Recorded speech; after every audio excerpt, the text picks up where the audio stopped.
One of the number one complaints that I see about amp modeling in general, whatever the device is that it doesn't sound like an amp in the room. I wanted to make a video kind of exploring that based on what some of the kind of key players in this space have said about this. So Eric Klein from Line 6, he's the Helix product designer and product owner, and Cliff Chase from Fractal Audio.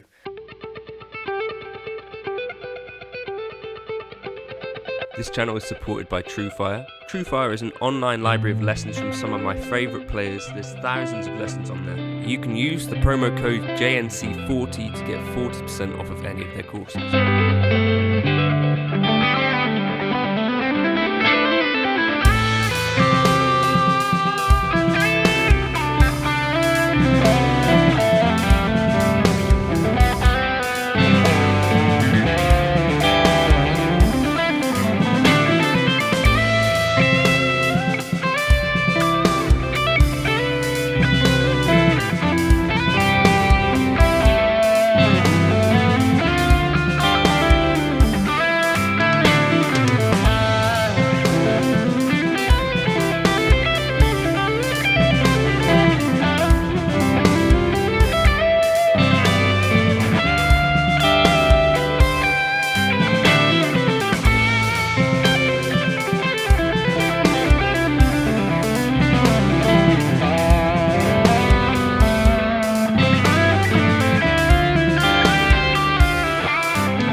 I'm someone who has their toes, I'm all the way in up to above the waist into the modelling world.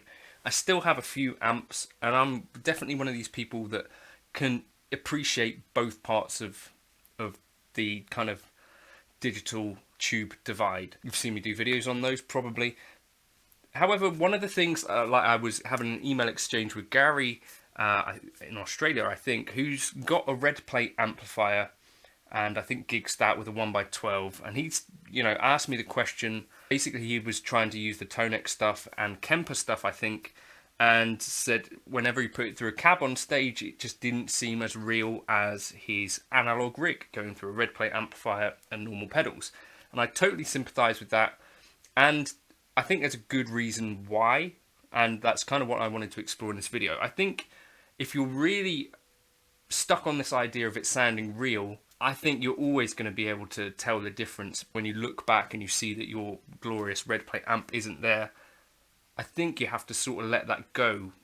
And as someone who jumps between real amps and modelling, I kind of view them as slightly different things. But anyway, let's look into this a little bit. So Eric Klein was responding to a thread on the Helix group, and he made a really good point, because people will say like tube amps have certain fidelity and sparkle and stuff, and Eric says whatever sparkle and fidelity coming out of a tube amp's various output jacks can and has been measured exhaustively and recreated to the point where golden ear engineers cannot tell the difference in double-blind listening tests. Whatever magic you're talking about comes from the cab/speaker, not any sort of tube voodoo, and the listening tests are just there for a sanity check. Any subjectivity had already been thrown out the window with way higher resolution than the human ear measurements and scientifically infallible null tests. You'll notice what Eric definitely points out here, and it's not something that I've necessarily thought about particularly till now, but when, presumably Cliff and people at Line 6, wherever, you're measuring electrical signals coming out of the tube amplifier, you're not just relying on kind of ears and microphones in front of cabs. You're measuring electrical signals and matching up those. Typically, even like a Kemper and Quad Cortex can get close enough that they're really close. The point is that we're not actually concerned with the speaker element, and that is something that even Eric here himself is saying. Whatever magic you're talking about comes from the cab/speaker. So that is the key element that we kind of take for granted sometimes. I think that's the problem, because the way that the world now works of modelling is that we use an IR or a couple of IRs, which is just a point with a microphone or two of what the full sound would have been from the amplifier. And the sound of an amp in the room is a whole guitar speaker in a cabinet and the reflections of the room around it. There's quite a lot of low end, there's quite a lot of high end, but that is very directional, and depending on where you're stood around the cab, you're going to get a very different sort of sound.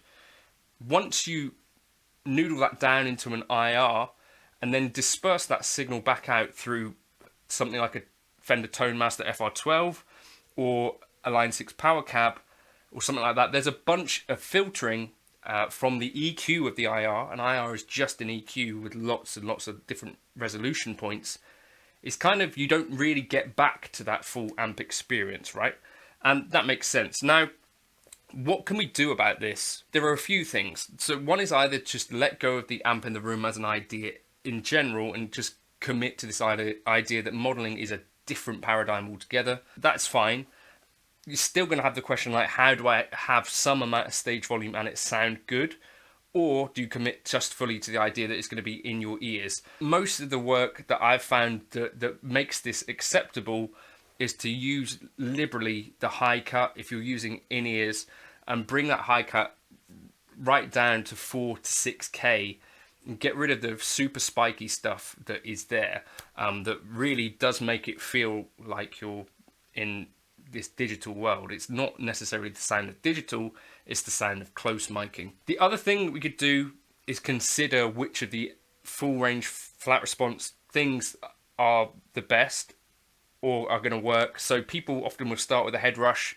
Some people find that acceptable. That is basically a repurposed PA speaker and is essentially, yeah, like a PA speaker or a monitor.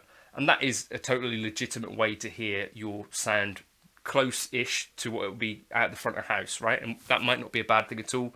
You could then go down the list. You could try the Line 6 Power Cab. You could try the Laney LFR stuff.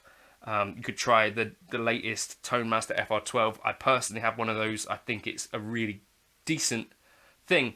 But what you'll probably find is that, this is the case for me, unless I have that at roughly the kind of volume that I would have an amp on stage, it's basically not doing the thing. So I need to have Fender Tone Master FR12 at about, you know, an amp volume for it to feel like I'm playing through an amp. If you're thinking like the FR solution might be a route to lower stage volumes, unless you're having it in front of you, if you're having it behind you like an amp, you're probably not going to get that benefit unless you turn it up loud. And, you know, speaking to Igor from Line 6, who also does front of house for Animals as Leaders, what he's looking for from front of house is that if the stage volume is lower, he can get a cleaner, clearer sound. And this is kind of a key point here.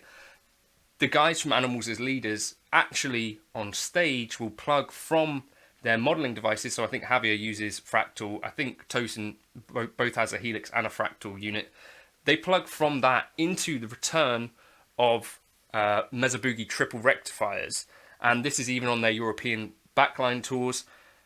So into 4x12s essentially. So they're getting the best of both worlds, where you've still got the convenience of the modeling stuff, but also for that amp feel on stage, they go into a Mesa Boogie, into the return, into a tube effects return essentially, right? And that would be like a tube power amp. And so if you're really addicted to this idea of having the amp in the room type thing, Leon Todler told you this as well, go down the route of plugging it into a real tube effects return. And I think apparently that is a good way to get this kind of vibe. Also, Aaron from Intervals definitely used to do this. Something similar. I think Pliny used to do that because he based his kind of stage stuff around what Aaron had told him. And if you know, money's no object, or if you have a tube amp lying around already, then something with a clean, clear kind of tube effects return might be a really good option for this instead of the traditional FRFR route. I think also Polyphia are using JCM 800s for this kind of thing. Personally, I've done this to varying degrees of success, but with a Mesa Boogie 1x12 open back with an EV 200 speaker.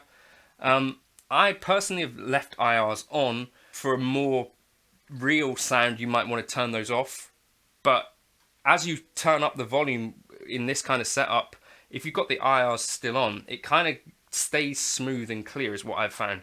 But yeah, one other thing that Cliff from Fractal suggested was if you want that amp in the room type feel, that get rid of the IR altogether and use a filter block with these settings, and that's another option. But I think if you're really getting down to comparing this stuff too much, you might be better off just saving your time and sticking with the real amp in the room, because the modeling thing, even as you're making comparisons without that real speaker and real cab, I think you're going to find it difficult necessarily to make that full leap without always thinking about it. Let me know your thoughts in the comments. Have you got techniques that have helped you to get across this, or do you just let it go over time and get used to the convenience of a modeler? And playing in-ear gigs in general can be quite a different thing to playing with some amount of stage volume. Stage volumes are coming down all the time in general, so that's good for the sound man, not necessarily great for the feel on stage for the guitarist, but we've been selfish for years, haven't we? Let me know your thoughts in the comments. Cheers.